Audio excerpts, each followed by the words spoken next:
Manglaba sa ako. Samtang manglaba, mag-istorya ko. No? Sayang ang panahon na ato nang igahin sa mga problema sa laing tao. Magbuhat ang utag maayo. Dili ta manghilabot o dili ta manghusga sa atong isip na tao. Kung ano sa ang inyong nakita, dili niyo makita sa anyo. Kung dili makita sa kalooban, ang Ginoo ra gyoy angay mohusga kay siya naghatag na tug kinabuhi, siya naghatag na tug lawas, siya naghatag na tug giya para sa atong pamilya. Diba?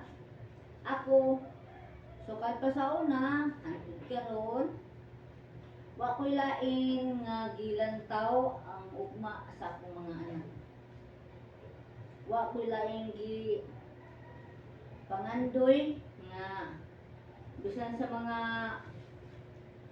kakulian sa kinabuhi o ba sa katimbang sa akong kinabuhi, no? Wala ko muluwat. Ano? Mahal ako akong mga anak. Bisan na ako yung mga pangandoy sa kinabuhi. Usbon ko, bisan na ako yung mga pangandoy sa kinabuhi, ako nasad na. Hindi na ako ikauwaw. Wala ko nagtago sa mga tao. Wala ko nagtago sa akong pamilya. Wala ko nagtago sa akong bana. No. Karon na lang ko ni nakigistorya og balik kabahin sa mga husga sa mga tao nga hambugira ko, ipakita daw nako kung unsay naa diha para kuno ang mga tao nga wala mainggit o maka hunahuna nga inana pasanta ko wala ra gyud na ko hunahuna ngano asa man day ko mag-video, asa man day ko makigistorya, ug asa man day ko magpahungaw sa akong pagkaako, sa ako ang kinabuhi, di ba? Ako na lang ikuan sa social media. Di na lang ko manghilabot pa sa ubang mga tao. Pero nga naman tuyuan ko, di ba? Manang ako di ko gusto nga mobala o istorya sa mga tao nga naghusga. Manang ako na lang i-share ninyo, usbon ko. Ako na lang i-share ninyo pinaagi sa akong mga picture. Bisag dako ko problema, i-enjoy na lang nako kung unsay naa nako karon. Naabot ning dapita, dili ko magpasalamat ni bisan kinsa. Una, ako na ning kamot para sa akong mga anak. Ako'y naning kamot sa tanang mga butang kung unsay naabot sa akong mga anak. Bisag piso, walay mga tao nga nagtabang nako para nga makabuot nako ang ako ang pangandoy para sa akong mga anak nga makahuman. Ang tao nga gustong mutabang nako pinaagi sa pagpahuwam sa mga para sa akong mga anak. Usara gyud. Willing nagpahuwam og kantidad nga walay katumbas nga tubo para sa pagpaeskwela sa akong duha ka anak. Nga wala na ko damha hangtod karon, wala na ko damha nga nakapahuman kog mga anak bisag wala ko'y nahuman nga grado. Gutob ra gyud ta. Gusto ko nangandoy ko nga kung ako maminyo, gusto ko nga dili masunod sa akong mga anak ang nahitabo namo nga kontento na lang ang among mga ginikanan nga makagraduate mig elementary. Nangandoy lang gyud ko sa una kung ako'y maminyo unta bisag mag-graduate lang high school ang akong mga anak para dili sila mapriha namo nga magbuwad sa init. Gagmay pa natagamtaman namo ang akong nakita sa mga vlog sa mga tao nga ang mga anak gagmay pa na sakripisyo para makatabang sa ginikanan. Agi na namo. Mga dili ko gusto nga mahitabo sa akong mga anak.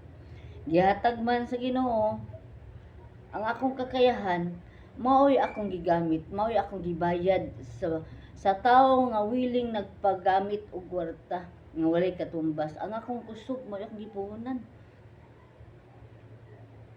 Mo nang mingon ko, proud ko sa akong pagkaako bisag wala ko'y nahuman. Wala ko magpasigarbo sa mga butang nga akong gihaguan uban sa akong anak ato sa layo nga iyang nakita kung unsa ang pagsakripisyo sa ilang inahan. Akong mga anak nakalanlain og mga kustombre. Pero nakita nako sa akong mga anak nga naipagmahal nako. Bisag nakita nila ang ilang inahan nga nangandoy sa mga butang nga dili maayo, pero gipili nako ang akong mga anak ug akong mga apo. Wala na ko sila talikdi. Rumaw nang ayaw ko niyo husgahi. Una, ayaw isukmat nako nga nangandoy ko mga butang bisag nana ko ibana. Nagpakauwaw lang ko na sa pamilya kay bisan na ibana nangandoy pa kuno og mga butang nga dili maayo. Isukmat na nila nako. Isukmat na. Kay sila kuno dili nila mahimo. Hasta kuno akong trabaho dili nila mahimo kay mauwaw sila. Anong mauwaw man ko sa akong trabaho? Nga nagtabang man ko sa mga tao nga nagkinahanglan sa panabang. Nagihatag man sa Ginoo ang akong kakayahan mao ang pagmasahe nga wala nako damha. Gibuhat nako ang tanan nako mga sakripisyo para sa akong mga anak. Ayaw ko niyo husgahi. Ayaw ko niyo husgahi. Kay wala mo makahibaw kung unsay akong giagian sa akong kinabuhi.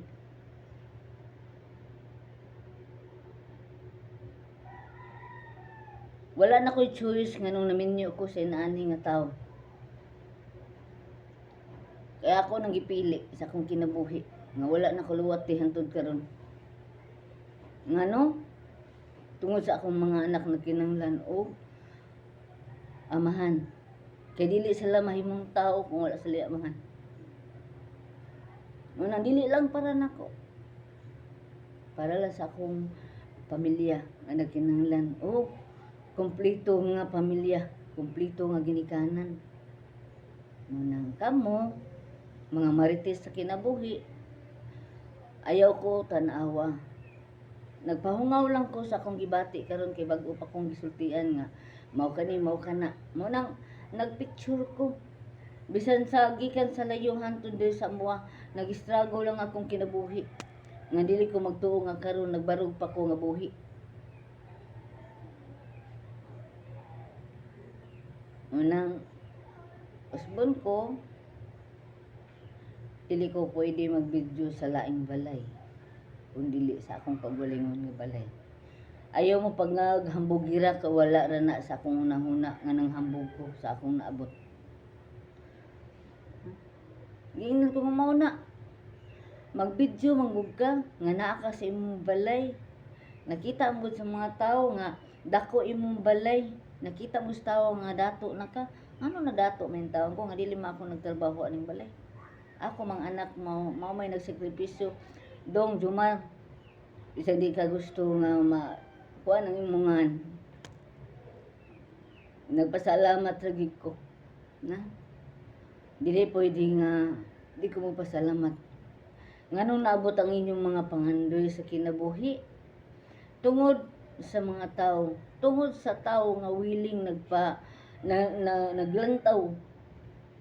Nga na ako'y makita sa akong hinaguan sa dugay ng panahon. Kaya kung wala pa, kung dili pa niya willing nga magpahuwam para sa pagpa-eskwela sa mga anak nga, kung matiguang na daw ko, kung dili na nanon ako kaya ang panghilot, at least na ako nung ko'y maduulan nga naitarong-tarong nga trabaho para makita sa akong anak nga mahawas ko sa ako ang pagpaningkamot para sa akong mga anak nga adto ra nako i-share sa mga tao nga hantod karon wala gyud na nako makita nga naabay bawas bisag piso.